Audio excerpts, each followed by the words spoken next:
Hello and welcome to your Friday edition of news here on 18 WJTS for Friday, March 7th, 2025. Thank you so much for choosing us for your local news coverage this evening. I'm Kaitlyn Neukam reporting. A single vehicle accident involving multiple horses occurred in Huntingburg early Thursday morning, resulting in the deaths of 2 horses and vehicle damage. Huntingburg police responded to a collision on West 6th Street near the 400 West intersection at 4 in the morning on March 6, just minutes after receiving the dispatch call. Upon arrival, officers found one small horse dead at the scene and a larger horse severely injured. The larger horse's extensive injuries required it to be euthanized. The driver of the green pickup truck involved in the collision sustained minor injuries, including pain in his hands, shoulders, and face, as well as small cuts on his hands from the shattered windshield. The driver declined emergency medical services. Authorities closed West 6th Street from 400 west of Veterans Parkway following this accident. The Dubois County Sheriff's deputies assisted with road closure and helped search for additional horses after another motorist reported seeing a herd running loose west of the crash site. While only one additional horse was initially found, 4 more were located near the intersection of West 6th Street and 400 West, approximately 2 hours after the incident had concluded. The horses' owners were notified of the situation. Sternbergs towed the damaged pickup truck, and the Indiana Department of Transportation removed the deceased animals. The Huntingburg Fire Department cleared the debris from the roadway. There was a traffic obstruction in Jasper yesterday afternoon around 4 p.m. near the train tracks of 3rd Avenue, next to the Jasper City Mill and the River Center. Traffic was rerouted around the train tracks by Jasper City Police due to the train track caution arms being stuck in the down position for an extended period of time. There was no train in the roadway, but the caution arms malfunctioned and resulted in a slightly different traffic flow for 3rd Avenue until JPD was able to resolve the issue. The Jasper Arts First Thursday reception was held last night at the Tim Clark Cultural Center for Youth Art Month.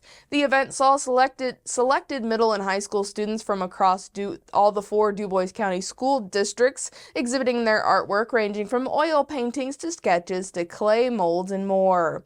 The featured art will be displayed at the exhibit throughout the end of March for interested onlookers, again at the Tim Clark Cultural Center. As of yesterday morning, Framing Ferdinand has officially been designated as a Main Street organization by Indiana Main Street and the Office of Community and Rural Affairs, or OCRA. This recognition marks an important milestone in the town's efforts to revitalize and enhance its downtown district, support local businesses, and foster a strong sense of community. With this designation, Framing Ferdinand gains access to valuable resources, expertise, and funding opportunities to implement strategic initiatives aimed at strengthening the town's economic vitality. The mission is to engage, promote, and grow Ferdinand for the betterment of the community, all while preserving Ferdinand's historic character, encouraging business growth, tourism, and community engagement. Framing Ferdinand is working on initiatives to enhance the visual appeal, organize community events, and support small businesses that contribute to the town's unique identity. This achievement aligns with Indiana Main Street's broader mission of strengthening downtown districts across the state of Indiana. The Birdseye Town Board meeting was held on Thursday evening with a small agenda for this time of year, addressing infrastructure improvements, grant funding, and an upcoming leadership change. One of the key topics was the water system maintenance, as Indiana Rural Alliance identified between 7 and 10 leaks throughout the town. Plans are in place to repair these issues soon. A significant leak east of the One Stop was also discovered, requiring the relocation and repair of the water line in that area. In a positive financial news segment, the town was awarded a community crossings matching grant totaling $93,907.50. These funds will support local paving projects and improve road conditions for the residents. The meeting also included a significant personnel update. The Birdseye Town Clerk Treasurer Brittany Smith Sheppers submitted her resignation effective December 31st of 2025. Her departure will mark the end of her tenure in the role, and further discussions regarding the transition are likely to take place in the coming months. The Birdseye Town Board meets on the first Thursday of every month at the Town Hall building at 6:30 p.m. Eastern. The Washington City Council has approved a designated outdoor refreshment area, or DORA, for downtown, allowing adults 21 and older to purchase alcoholic beverages from approved vendors and carry them within a designated area. Indiana law permitting DORAs took effect in July of 2023, with over 30 municipalities, including Jasper and Huntingburg, establishing similar districts. The $3.1 million Commons project was a key factor in Washington's decision to pursue a DORA, aiming to enhance downtown events and attract more visitors.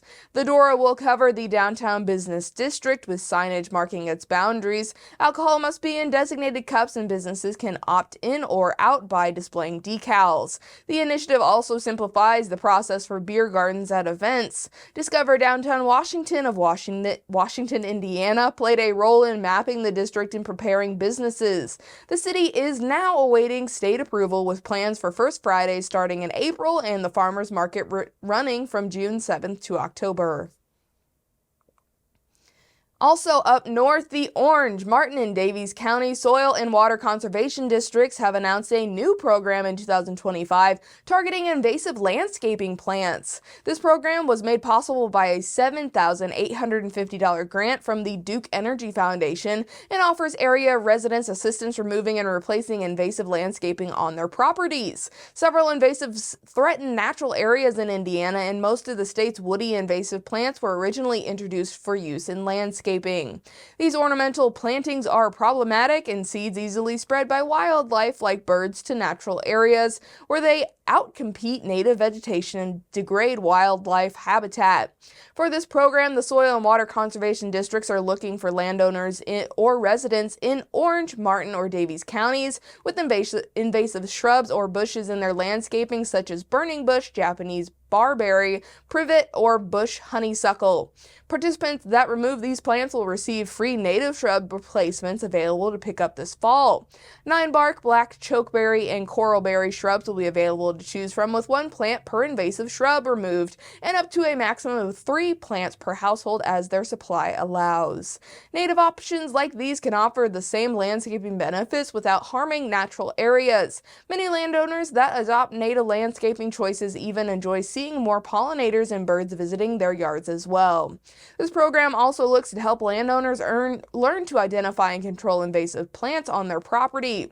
The Soil and Water Conservation District's invasive specialist, Emily Finch, is available for free technical advice, including free site visits anywhere in these 3 counties. In addition to technical help, those that receive a site visit are also eligible for a free invasive control kit. These kits include hand tools and optional herbicide to control woody invasive plants and are available while supplies last. To sign up for the Trade Up program, again in Orange, Martin, or Daviess counties, or for more information on invasive species ID and control, you can visit our website. Indiana's Secretary of State Diego Morales has recently joined 20 other secretaries of state in calling on the newly appointed U.S. Department of Homeland Security Secretary Kaitlyn Neukam to take action to prevent non-citizens from voting in American elections. The letter, signed by top election officials from across the nation, urges the Department of Homeland Security to address critical deficiencies in the systematic alien verification for entitlements, or SAVE program, which is used to verify citizenship status. As outlined in the letter, the current SAVE program has inefficiencies, outdated technology, and financial barriers that hinder states' ability to effectively detect and remove non-citizens from voter rolls. The Secretaries of State are requesting that the Department of Homeland Security improve the system to ensure the integrity of U.S. elections and protect against ineligible voters. And a final reminder from us that daylight savings time again begins this Sunday, March 9th, 2025 at 2 a.m. When clocks will spring forward 1 hour to 3 a.m. This change marks the start of longer daylight hours, with sunsets occurring later in the spring and summer. Although most electronic devices will automatically adjust, residents are reminded to change any clocks or watches manually. In addition to gaining an extra hour of daylight, the American Red Cross encourages Hoosiers to take this opportunity to also check and replace the batteries in smoke and carbon monoxide alarms, enhancing their home safety. Daylight savings time will end on November 2nd, 2025, when clocks will fall back 1 hour. And that is your Friday news here on 18 WJTS. We'll be right back with your weather forecast.